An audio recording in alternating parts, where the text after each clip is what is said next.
State government orders demolition of federal lawmakers' residence.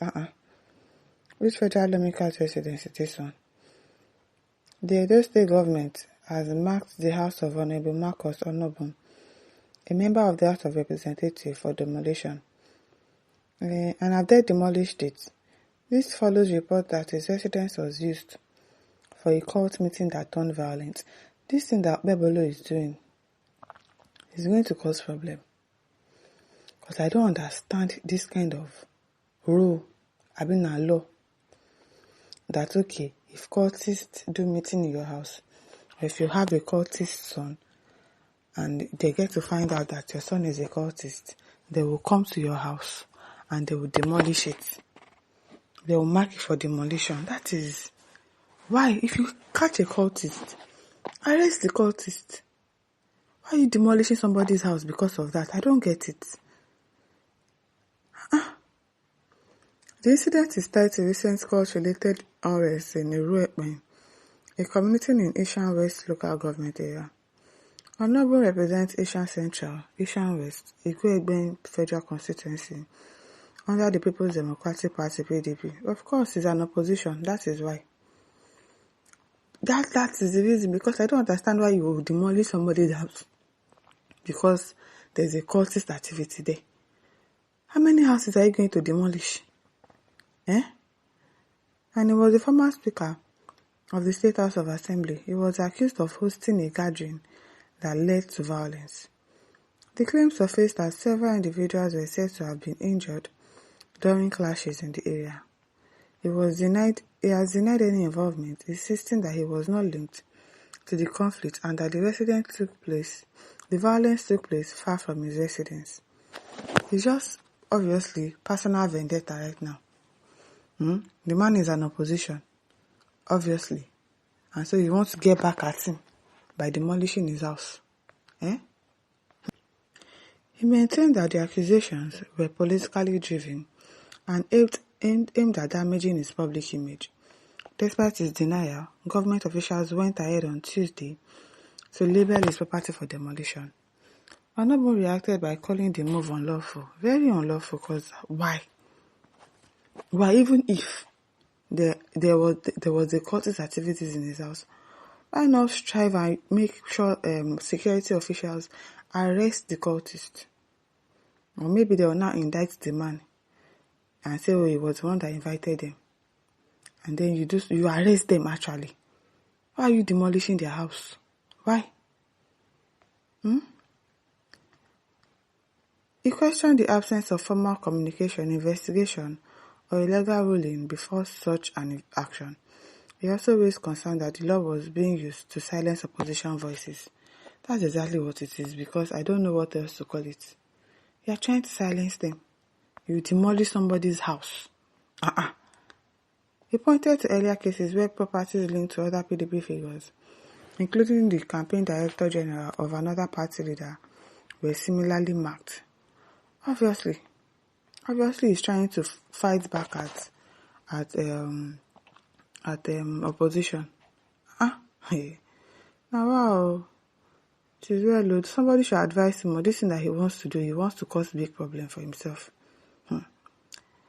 Samuel Bere says a government with no regards for the rule of law. Autocratic. APC cold-hearted leadership have really confirmed the claims that Nigeria is now a banana republic.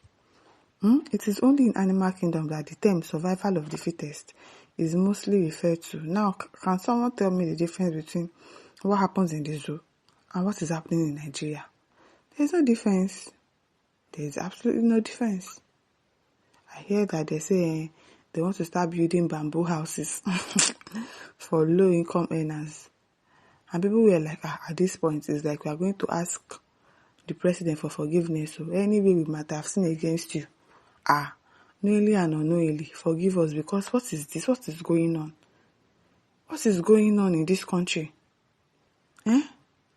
Zakaria Azan says, I am a member of APC, but Mr. Governor, it's too wrong to destroy somebody's property. Exactly. You can't destroy somebody's house because there is a cult in the house. There's a cultist in the house.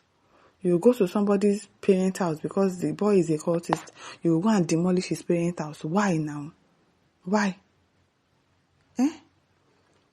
No permanent friend and permanent enemies in politics. Some days you could be in the same party. At least there are other ways of settling disputes. As a Muslim, you know it is very wrong to destroy someone's property. Even if it's a Christian or pagan. Pay him damages. Hope you know the Quran says you should think of the generation that came before you. That the same thing that happens to them.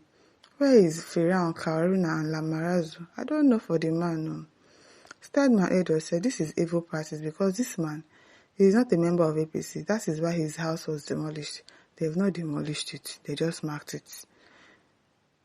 The governor of Edo State is wicked. It is well. Olatunji Taiwo says, this court of a thing is of another thing. These Edo boys that don't have senses, instead of fighting those Fulani terrorists, they are busy killing themselves. Those ones too, I don't understand them. People will say you are doing cultism, and then at the end of the day, you start fighting yourself. You start hurting yourself. What kind of a group is that where you are hurting yourself? Jeremiah Square says this is the type of thing we should expect when you rig an unqualified and corrupt politician in the system. Let him and his cohorts continue. He has only less than 8 years to stay in power. Another person will take over. Who knows this man? He demolished his house, might be the next governor someday. Ali Yusule says, why can't you send your security men to guide the area and prevent violence than to destroy someone's property? Exactly. Put police everywhere. If they see any cultists, arrest them.